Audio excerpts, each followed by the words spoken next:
Good evening, everyone. Welcome to Washington and the Department of State.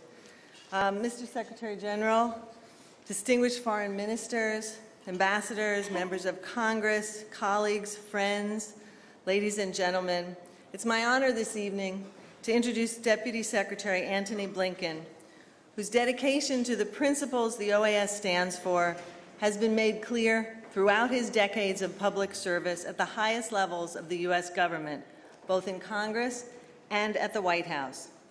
Secretary Blinken is that rarest of Washington creatures, someone respected and liked by those on both sides of the aisle. Deputy Secretary Blinken believes, as I do, that we have no more important and crucial relationships than those we enjoy with our closest neighbors who share our common American home and values. As he said when Secretary General Almagro was elected, the OAS and its charter has served as our compass and our guide, calling on each of us to offer our citizens a hemisphere where democracy advances opportunity and produces the liberty of all our citizens. With those principles in mind, I have the honor of presenting to you the Deputy Secretary of State, Mr. Antony Blinken.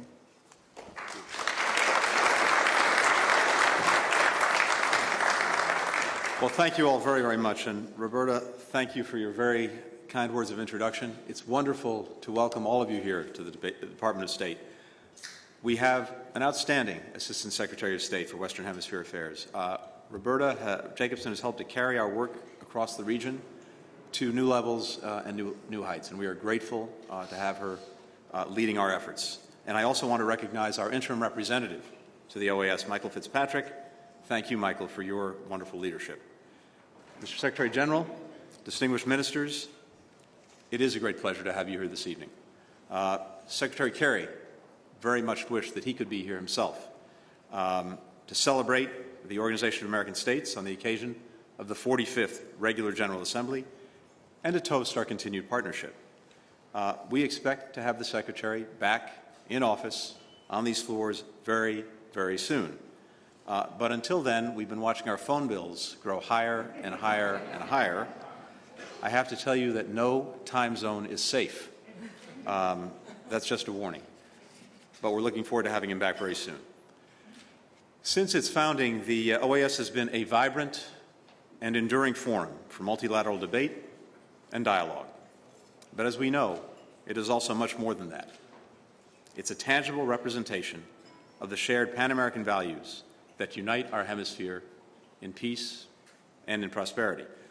Over a century ago, the deep roots of our common history and heritage were symbolized by President Howard Taft's planting a fig and rubber tree on the patio of the newly dedicated House of the Americas. 100 years later, the city of Denver planted a seedling of that very tree, the peace tree, in their own botanic gardens with a shovel that had been fashioned from the metal of melted guns. Like the tree itself, it was an expression of our commitment as a community of the Americas to realize fully our highest ideals, a hemisphere where democracy advances opportunity and protects the liberty of all of our citizens. The vitality and integrity of the OAS is essential to this task. The United States stands with the Secretary General and all of you in your work to revitalize the OAS and uphold our collective commitment to the principles of democracy and human rights enshrined in the OAS Charter, the Democratic Charter, and the American Declaration. With that great hope and purpose in mind, I'd like to propose a toast in honor of the Secretary General, and I do so with apologies in advance to the Spanish language. Señor Secretario General, lo felicito por su elección y por su visión de una OEA renovada y hospedada. Usted cuenta con el pleno apoyo de los Estados Unidos y nuestros mejores deseos para el éxito de su mandato. Que nuestro hemisferio de naciones prospera siempre en un entorno de unidad, libertad y país. Salud. Thank you. Mr. Secretary.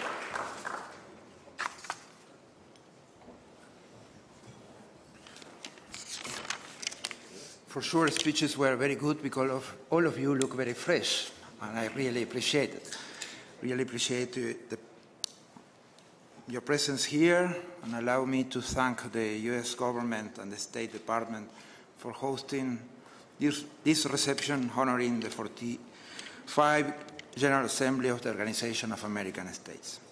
I know Secretary of State Kerry would happier like it to be with us today, and we hope for a fast recovery. Let me also thank Tony Blinken and Deputy Secretary of State, and obviously Roberta and John, and all members of team working at the Organization of American States for the cooperation and support. We like to make General Assemblies here, and we really have to look very well the nice city, appropriately city in Dominican Republic for the next one. Today we started the 45th General Assembly, and according to all Organization of American States standards, we did well, as key resolutions were passed in a very efficient way. This represents a big step towards charting a new course for the Organization of American States, a more efficient and results-oriented one.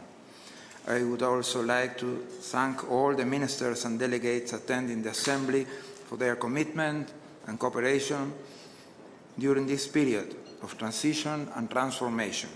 Thanks, and let me offer a toast for the future of our hemisphere and the Organization of American